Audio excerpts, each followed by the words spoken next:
In this video, we're going to continue the conversation about network performance simulation using the FileMaker platform.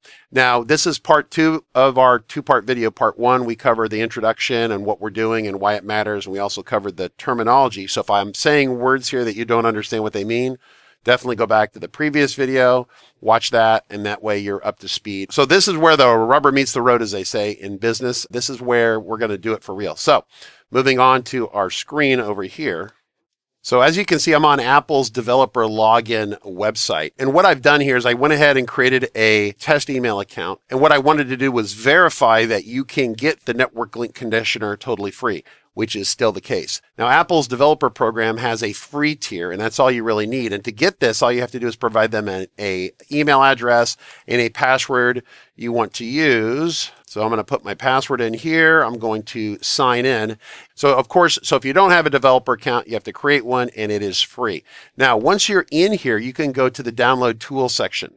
Now, the download tools is where you can download Xcode or other apps that Apple is making available to build programs, right? So Xcode is what you use to build a native Mac or native iOS application, right? So if you want to know what tools FileMaker is using to build the actual FileMaker program, well, on the Mac, they're using Xcode. Now, at the time of me reshooting this video, we're at Xcode 10. And of course, you could download Xcode 10, but that won't help us. What we're looking for is a network link conditioner, not Xcode. And so what we do is we scroll down the page here. It's really kind of unusual. I guess Apple expects everyone just to get this. And then if you're looking for any other downloads, you have to come down here and say, hey, give me the other downloads. So when you press that page, you actually get the complete list of downloads that you might need. You're going to have Mac downloads, iOS downloads, things like that. So if I go to Mac OS here, I can turn off, I guess, iOS, Safari, I can turn off applications. And what I'm looking for is a download called additional tools. What this is a giant zip file of a bunch of additional kind of cool things. And if I press the plus button here, it'll give you the name of all these little programs that do all sorts of stuff. In fact, you will probably find other things in here that you could use that are really, frankly, quite cool. So what I'm going to do is I'm going to go ahead and notice that they do have the network link conditioner program in here. It's buried in here. So I'm going to go ahead and say download the additional tools. So you're going to get this file right here, this DMG, which is a image. I'm going to double click it. It goes through the verification, and we pop up here. So if I go up under here under hardware, you're going to find the network link conditioner, and I'm going to go ahead and get info on it. It's going to say this is network link conditioner 2.0, copyright 2010. This application is actually old, but it still works. And so it's one of those deals where Apple made a tool, and for whatever reason, it doesn't need updating, but just understand that we're using the 2.0 product right here. Actually, what I'm going to do is double click this. And what it does, it brings up my system preferences and says, would you like to install this control panel? And we say install. And so now it is installed, and it's available, and it's running. So understand that we can turn on the network link conditioner, and we can simulate various network type situations. Now, at this point, what I want to tell you is that to really take advantage of this, you need to compare a bad situation against a perfect situation. So what I would tell my staff is to take your FileMaker file that you want to check or test, and you need to put that on a FileMaker server that's running locally on your network in your office. I'm going to pop into FileMaker. Now, I've gone ahead and logged on to a copy of FM Starting Point that's running locally on my network. And so what I want to do is that the link conditioner is currently off. And so I can go to contacts here. I can see this at the best optimal top speed. Now, this is a test version of our application here. So what I can do is scroll through with my mouse, and I'm using my little scroll wheel, or I can grab this and I can dig through this as fast as possible. It seems pretty quick, right? See how that works? And then I can go to the invoices here. There aren't currently sample invoices in here, but ideally what you would do is you go to a list view here, and you could get an updated total and time it, how long that takes to work. So what I'm going to go ahead and do is I'm going to go ahead and close this file right here, and I'm going to turn on my link conditioner, and I'm going to say manage profiles, and I'm going to create a profile here just because I want to set up my own situation. So we had the in-office scenario, which was 100%. I guess you could set up in office, right? Which means that I'm going to have it set at maximum, whatever the maximum could be. So I could just say it's like a billion. So basically we're giving it maximum speed, and we're not setting up any delays, right? There's no delays in here at all. And so we say, okay. And so in this situation, of course, it should be identical to what we already had. So I'm going to fire up the file again right here, and it's going to run essentially at the same speed we had before, but we are setting up a baseline here. Does that make sense? So this is the baseline. So we created the baseline over here, and now I want to go to Manage Profiles, and let's set up a baseline of, we'll say it's across town, let's say 9 milliseconds, right? Or 9, it's a little ms, as I remember. I say create, and I'm going to just say the download link speed. Really, things are really fast. This is kbps, megabits bps. I'm just going to set this at max. Well, the issues with FileMaker are generally the latency. So I'm not going to try to cap the download and upload speed because we're not loading videos here. We're not loading a lot of images, even if it was one image. And I'm not going to do any drop packets. Drop packets are where you send out a block of data and it never gets there. If you ever use the postal service in your country and you send a piece of mail out and it just poof goes away. It never gets there. It never comes back. It's just gone. That's what a drop packet is. A drop packet is basically a dropped letter from your perspective. And imagine that running FileMaker is a shuffle of 4 or 5 letters this way and 4 or 5 letters this way and back and forth continuously. As a side note here, FileMaker will operate generally okay up until about 10% packet loss, and then it becomes kind of unusable. But most applications have the ability to lose a couple packets randomly, and it doesn't cause the world to crash and collapse. So what I'm going to go ahead and do here after some testing to simulate a really good 9 millisecond speed, 9 to 10 across town, what I'm setting in here is a 3 right here and a 4 right here. Now, remember, the network packet is going to go there and come back. So right there is 7 milliseconds. Plus, you're going to have about half a millisecond of actual delay that's in the real network here, right? So theoretically, this would be about 7.5. I've done some testing. So if you have the network application right here, you can validate what this is actually doing. So I hit OK. It tells you what those numbers are. So it's 3 and 4, that's 7.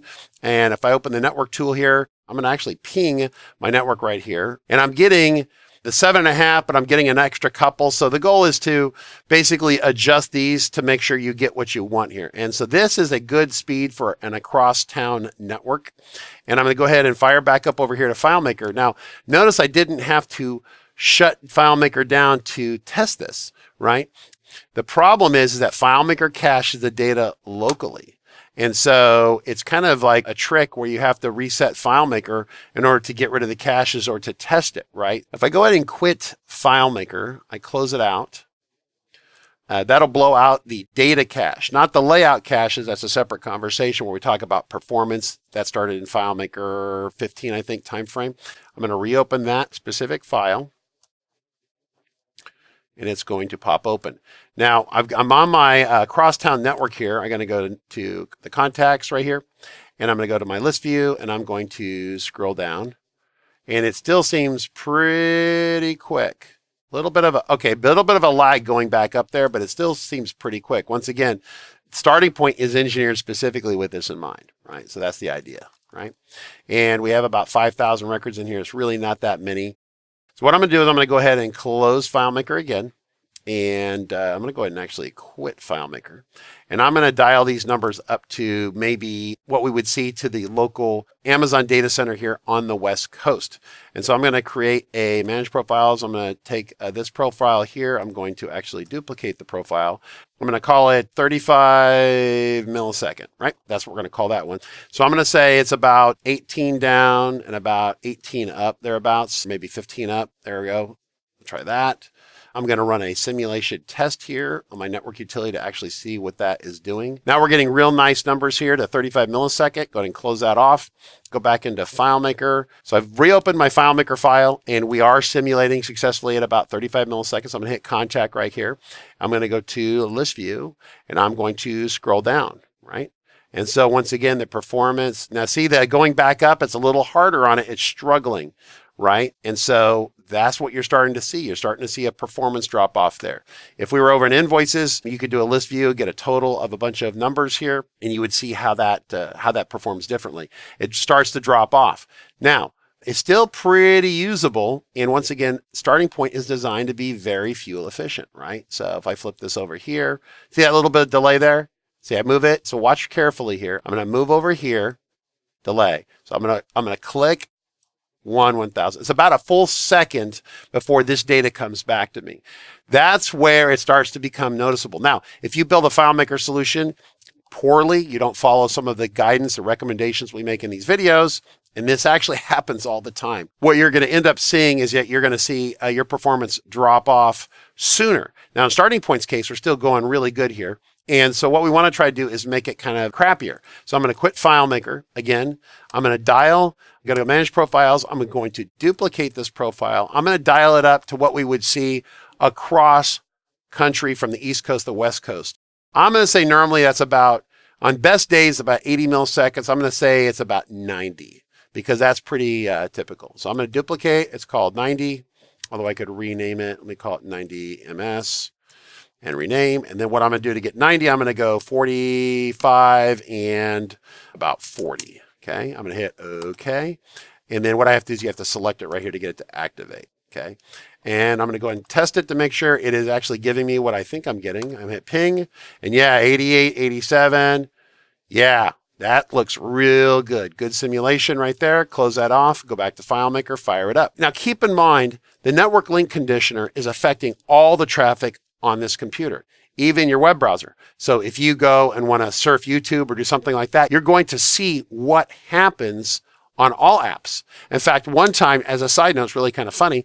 When I shot this video a couple of years ago, I left the link conditioner on by accident. I got done shooting the video. I closed it out. It was still on. I had one Mac in my office, which I shot videos on, why it was so sucky and so slow. And it was because I left this on. So it affects everything. So when we're finally done, we're going to turn it off. Very important. And so I'm going to come over to FileMaker Pro, fire up our mock data file. And now it's simulating what we would see. Notice the opening is actually slower here. It's simulating what we would see if this copy of starting point was on the East Coast and I'm on the West Coast, or, across the continent kind of thing. If you were jumping from maybe the UK to Germany, or maybe, a farther area across Europe, or maybe Japan to Australia, you'd have to check and see what that looked like. So I'm going to go ahead and go to contacts here. Once again, a little bit slower. I'm going to go to list view.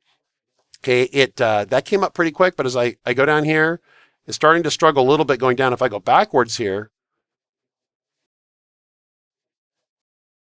yeah, you're seeing it starting to struggle. Now, is it still usable like this? Starting point is still usable. Why? Because we really worked hard to make it go well. You'll be surprised, but you put a couple of calculations, unstored calculations, where it has to render that data out here, or summary fields and things, you're going to watch your application come to a grinding halt. So I'm going to go to detail view. What I want to do is I'm going to randomly pick a record. So I'm going to go here, let go, about 1.5, a little bit longer. In this situation, FM starting point is not a really good example because it's tuned to go fast, but you can, keep dialing this up and checking your performance. So that's how you do it. Cool stuff, super educational. Download the network link conditioner tool. You'll need your free Apple developer account. Once again, watch the previous part 1 video to get that. And now that I'm done shooting the video, I'm going to turn this thing off.